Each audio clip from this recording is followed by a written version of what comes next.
तो हम स्टार्ट करते हैं। सबसे पहले एक्सेल ओपन करने से जैसे ही आपने राइट क्लिक किया जो आपका डेस्कटॉप है तो आपको वो नज़र आ गया कि एक्सेल की फ़ाइल, उसको आपने ओपन कर लिया।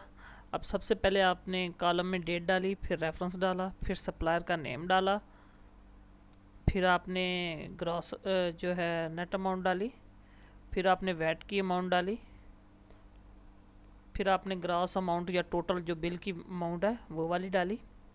तो ये कॉलम आपने ऊपर नेम दे लिए इनको, ठीक है। और इनको अलाइनमेंट मतलब बराबर इनका डिस्टेंस जो है करने के लिए कि सारे कॉलम की विड्थ एडजस्ट हो जाए, तो आपने सबको सिलेक्ट करके डबल टैप किया तो ये एडजस्ट हो जाएगी। अब देखें, ये मैंने एक ऑनलाइन इनवाइस खोली हुई है। इधर से आपने डेट उठानी है, जो इनवाइस की एक्चुअल डेट है, ये आपको क्रॉस रेफरेंस के तौर पे काम आएगी। इनवाइस का नंबर उठाना है, सप्लायर का नेम उठाना है, इधर लिखा होता है हर टैक्स इनवाइस पे, ठीक है। क्योंकि ये जब अगर कल को एफटीए वाले पूछेंगे तो आपको ये नेम से आप सर्च कर सकते हो अपनी रिटर्न से कि यार ये सप्लायर थी, इसकी ये इनवाइस थी, इधर मैंने फ़ाइल की है। अब ये देखें, इधर इनवाइस की जो टोटल अमाउंट है टैक्सेबल वो 100K है, तो ये मैंने इधर 100K लिखा, ठीक है। इधर मैंने फार्मूला लगाना है, ठीक है, इक्वल टू ये वैल्यू 0.05, तो ये 5% इसने टैक्स दे दिया। अब मैंने इन दोनों को जमा कर देना, और जो जब मैं दोनों को जमा करूँगा तो जो मेरी बिल की वैल्यू है ना, ये वो मैच हो जाएगी। अब मैंने ऐसे मतलब जितने भी मेरे पास सप्लायर के बिल्स पड़े हैं सारे फिल कर लिए, ठीक है। वो इधर मैं लिख लूँगा। मैं आपके लिए जो है रेफरेंस के लिए मतलब कुछ 3-4 फिल भी करूँगा। अब देखें, इधर मैंने सम का फार्मूला लगाया उधर से, और ये मैंने टोटल कर लिए, ठीक है। जितने भी हैं ये मैंने टोटल कर लिए, ठीक है। और इधर इस वाली शीट का नाम मैंने रीनेम करके इंपोर्ट कर दिया। फिर मैं एक नई बनाऊंगा जो मेरी अपनी इनवाइसेस होंगी, जो मैंने अपने कस्टमर को दी होंगी, उसका नाम मैं करूँगा आउटपुट वैट। अब देखें, अगर आपके पास ये टोटल वैल्यू है लेकिन आपके पास नेट वैल्यू नहीं है और वैट की अमाउंट नहीं है, तो आप ये फार्मूला लगा के जो आपको स्क्रीन पे नज़र आ रहा है, आप नेट अमाउंट हासिल कर सकते हो। ये मैंने आपकी आसानी के लिए ये देखा, और ये मैच भी हो रही है। अब इस पे आप 0.05% लगाएंगे तो आपका टैक्स की वैल्यू भी ये देखें मैच हो जाएगी। कुछ फ्यूल के बिल जो होते हैं, जिस तरह अडनोक का फ्यूल का बिल होता है, उस पर वो नहीं लिखी होती नेट अमाउंट, तो ये फार्मूला यूज़ करते हुए जो आपको ये मैं हाईलाइट कर रहा हूँ, आप वो अमाउंट भी हासिल कर सकते हैं कि नेट अमाउंट क्या है,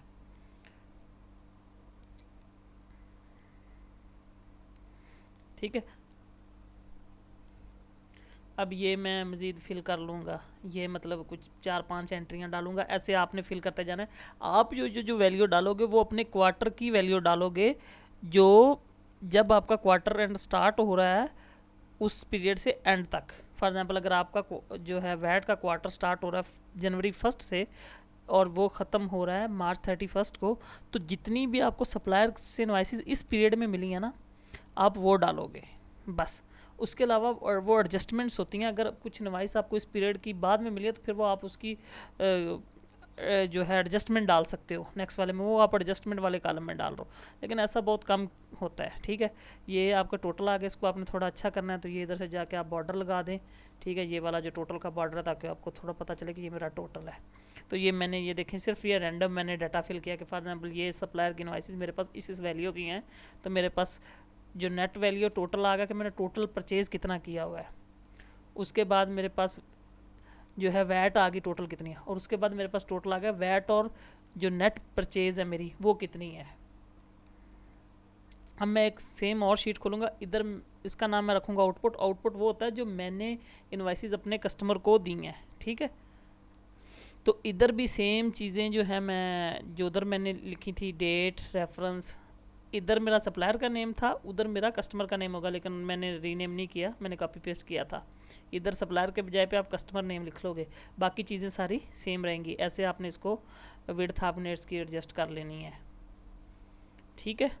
अब इधर मैं अपनी पहली इनवाइस बनाऊंगा, दूसरी बनाऊंगा, तीसरी बनाऊंगा, ऐसे सारी इनवाइसेस बना लूँगा, क्योंकि ये तो इनवाइसेस आपने की हैं तो आपने ज़ाहिर है वैट चार्ज किया होगा अपने जो कस्टमर हैं।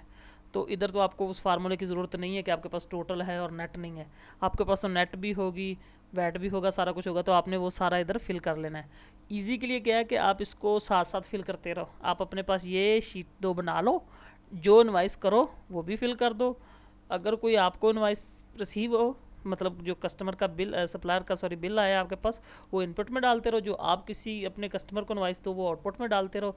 ये ऐसा चलता रहेगा। 3 माह बाद जब आपकी रिटर्न का टाइम आएगा, सिंपल आपने क्या करना है, मैं एक और शीट में बनाऊँगा रिटर्न जो है रिटर्न की जो वैल्यू है, ताकि आपका चेक हो जाए कि जो है आपका टैक्स कितना है जो आपने पे करना है। ठीक है, ये फार्मूला था, मैंने ड्रैग कर लिया। ठीक है, आप इसको कंट्रोल डी से भी ड्रैग कर सकते हो, ये माउस से भी ड्रैग कर सकते हो, टाइप भी कर सकते हो, काफ़ी ऑप्शंस होते हैं। ये एक्सेल आप देख लें तो आपको आसानी हो जाएगी। ठीक है, ये ऐसे मैंने इनवाइसेस बना ली। ठीक है, ये मतलब ये सपोज्ड इनवाइसेस हैं, लेकिन आप तो इधर अपनी एक्चुअल फिगर डालोगे जो आपने इनवाइसेस की हैं अपने कस्टमर को। ठीक है, इधर भी मैं इसका टोटल करूँगा। ये मैंने सेम ही इसको ड्रैग किया, कंट्रोल डी किया, ऐसे करने से सिलेक्ट किया और कंट्रोल डी करने से ये सारा। अब ये देखें मैंने ये ड्रैग किया दूसरी तरह, इधर कंट्रोल डी नहीं किया, ये देखें वो वैल्यू दूसरी तरह। अब इधर आके ये देखें मैंने सम का जो है ना, इधर से ये सम वाला फार्मूला लगाया। ठीक है, और ये मेरे पास टोटल वैट भी आ गया, टोटल मेरी सेल भी आ गई और टोटल सेल प्लस वैट आ गया। अब ये देखें ये इधर आ गए हैं टोटल। अब मैं ये डायरेक्ट वैल्यू भी उधर रिटर्न में जाके डाल सकता हूँ। जो FTA की वेबसाइट पे जाऊँ, सेल वाले में सेल की नेट अमाउंट में जिधर आ रही है सेल वाली में सेल की डालूँ, वैट वाले में आउटपुट की वैट डालूँ। इसी तरह जो इनपुट है उसको वो जो एक्सपेंसेस पे परचेज है ये भी बोलते हैं, तो जो उधर स्टैंडर्ड रेटेड एक्सपेंसेस हैं उधर वो डालूँ, जो एक्सपेंसेस के कॉलम में स्टैंडर्ड रेट और वैट जो वैल्यू आ रही है वो भी डाल दूँ, तो मेरी रिटर्न उधर से ही कंप्लीट होगी। लेकिन आपने चेक करने के लिए एक में इधर मैंने इनपुट लिखा, एक में आउटपुट लिखा, उसके बाद एक जो सेल है उसमें इसमें मैं लिखूँगा बैलेंस। अब इसके पीछे मैं बताता हूँ कि एक जो रीज़न है आपको समझ आ जाएगी। अब इनपुट वाले में मैंने =2 लिखा और मैं जिधर मेरी इनपुट की पड़ी है ना उस पर क्लिक किया माउस से तो ये आ गया। इधर मैंने लिखा ना, जब इस पर क्लिक किया तो ये मुझे दे रहा है। अब इधर से मैंने एंटर किया तो वो वैल्यू मेरी खुद ही उठा लाया। सेम इसी तरह मैंने सेम चीज़ इधर रिपीट की। अब मेरे पास इनपुट आउटपुट दोनों की इधर समरी आ गई। अब मैंने आउटपुट से इनपुट को माइनस करना है। अगर मेरी ये वैल्यू पॉजिटिव है, आउटपुट से इनपुट को मैंने माइनस करना है, तो मैंने इसका मतलब है कि मेरी आउटपुट ज़्यादा है, मैंने लोगों से टैक्स ज़्यादा कलेक्ट किया, मैंने पे करना है FTO को। और अगर ये चीज़ माइनस में आती है, मेरी आउटपुट टैक्स थोड़ी है और इनपुट टैक्स ज़्यादा आ रही है, मतलब जो मैंने लोगों को खुद टैक्स दिया ज़्यादा दिया है, तब मेरा रिफ़ंड होगा। लेकिन रिफ़ंड के लिए मैं ऐसे रिटर्न सबमिट कर दूंगा, वो मुझे पे नहीं करेंगे। जब मैं अपनी नेक्स्ट रिटर्न बनाऊंगा तो वो उसमें जब पेमेंट का मैं रेफरेंस जनरेट करूँगा वो उसमें एडजस्ट कर लेंगे। लाइक बाज़ का तो आप कुछ हैवी मशीनरी बाय कर लेते हो, कुछ इक्विपमेंट बाय कर लेते हो, फर्नीचर बाय कर लेते हो, तो उस केस में क्या होता है कि आपका जो है इनपुट टैक्स बढ़ जाता है। लाइक आपने कुछ एक्स्ट्रा एक्सपेंसेस कर लिए तो वो फिर आप उसको रिफंड क्लेम कर सकते हो। ठीक है, अगर कुछ मिस्टेक हो गया तो आप नेक्स्ट रिटर्न में सबमिट भी कर सकते हो उसको करेक्ट करके। ये मैंने इधर लिख भी दिया है, आपकी स्क्रीन पे लिखा हुआ पे आपको येलो में नज़र आ रहा है। आप इसका स्क्रीनशॉट रख लो तो आपको थोड़ा अंदाज़ा हो जाएगा। अगर आपका आउटपुट टैक्स ज़्यादा हो, पॉजिटिव आए, आपने जब ये बैलेंस लेना है तो आपने आउटपुट टैक्स माइनस करना है इनपुट से, और पॉजिटिव आए तो आपने टैक्स पे करना है, और अगर नेगेटिव आए तो आपने कुछ नहीं करना। इस चीज़ का आपने ख्याल रखना है। उम्मीद करता हूँ मेरी ये वीडियो आपको पसंद आई होगी। मज़ीद मेरी ऐसी वीडियो के लिए मेरे चैनल को सब्सक्राइब करें, अपने सर्कल में शेयर करें। मेरी जो वैट रिटर्न और टैक्स के बारे में प्लेलिस्ट है उसको देखें, उसमें और भी बहुत सी जो यूज़फुल वीडियो हैं हमारा टैक्स के बारे में आपको मिल जाएंगी। तो मेरी नेक्स्ट वीडियो तक के लिए शुक्रिया।